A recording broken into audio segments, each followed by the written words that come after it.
Ndjej keqardhje që komunikimi i drejtuesve politik në veçanti të opozitës së derideshme po bëhet përmes mediave.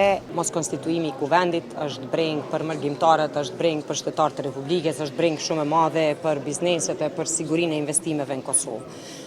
Megjithatë nuk ka alternativë tjetër përpas dialogut politik, arritjes së marrëveshjes politike dhe pranimit të drejtuesve të subjekteve liderëve politike partijak të Republikës së Kosovës, se veç të ulen, të dakordohen dhe të kemi një orar e afat edhe të konstituimit të kuvendit, të votimit të qeverisë, të zgjedhjes së presidentit.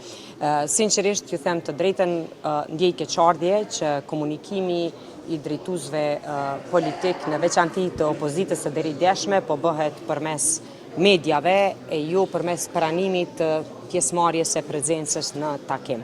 Unë kuptoj rëndësinë e deklaratës politike, kuptoj rëndësinë e komunikimit me elektorat të secilit, se fatmirësisht jemi demokraci, secili ka votues të përkrasit të orientimeve të veta politike, por interesi i shtetit është një.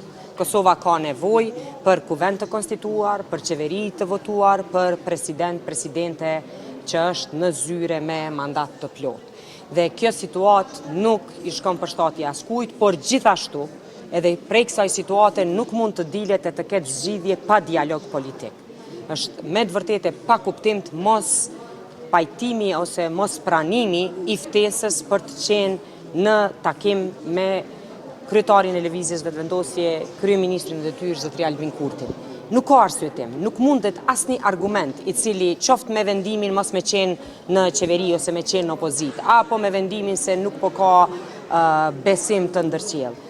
Gjysma e elektoratit e qytetarëve me të drejtë vote ja kanë dhënë besimin grupit të lëvizjes vetëvendosje bashkë me partnerët e vet, prandaj edhe si tillë nuk mundet askush të mendoj për një formim të institucioneve, konstituim të organeve drejtuese të shtetit pa lëvizjen vetëvendosje, prandaj edhe mos pranimi në diskutim të mëtutjeshëm, qoftë i Partisë Demokratike apo i Aleancës për Armërinë e Kosovës nuk ka arsyeshmëri.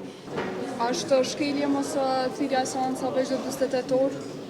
Më shumë është shkelje e besimit demokratik, mos takimi për konstituim të institucioneve, sësa i përket vetëm formës për ta realizuar një formë edhe për të ofruar ose për të pa atë çfarë e pam në seancën e fundit, nuk e besoj që po ka vlerë të shtuar. Përderisa nuk ka një takim i cili e konfirmon se ka dakordim për të ecur përpara, nuk e kuptoj pointën e këtyre qëndrimeve. Megjithatë prap ashtu siç e ka thënë edhe ushtruesja e detyrës së presidentes për ata që nuk pajtohen, është gjykata kushtetuese, se fatmirësisht ka edhe quorum dhe mundësi të vendimarrjes. Duke qenë se nëse do konstituoj kuvendi, që vetë se janë vota prej vendosjes me partner, do ishin 60 ditë për më marrë vesh për një president. Potencialisht, nëse nuk do mirëshit vesh, kishë mund me pas zgjedhje të reja. Po tash, me kalimin e këtij afati që ka vendosur gjykata kushtetuese, potencialisht, nëse dikush i drejtuar gjykatës kushtetuese, nëse do të thonte gjykata kushtetuese që duhet me shkruaj zgjedhje, por shkak të shkeljes së afatit, ja vlen barra që rollën me rreziku në çesiforme. Po çfarë po thoni? Ju po thoni ti formojmë institucionet, presim 60 ditë, shkojmë në zgjedhje në vend se me shkuën zgjedhje tash. Po me ndoj bisedimet.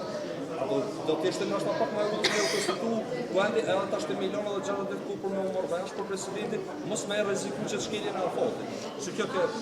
Ne po shkojmë në cikle të një pasnjëshme të kontradiktore të qëndrimeve të partive politike. Herën e kaluar kur e bëm të njëjtën, thanë po tash e morët e konstituut kuvendin e votut qeverinë, as kemi për çfarë bisedojmë, veç për president nuk bisedojmë, bënë një edhe ato vetë. Thu se janë ato vota që mund të merren diku tjetër e jo në kuvendin e Republikës.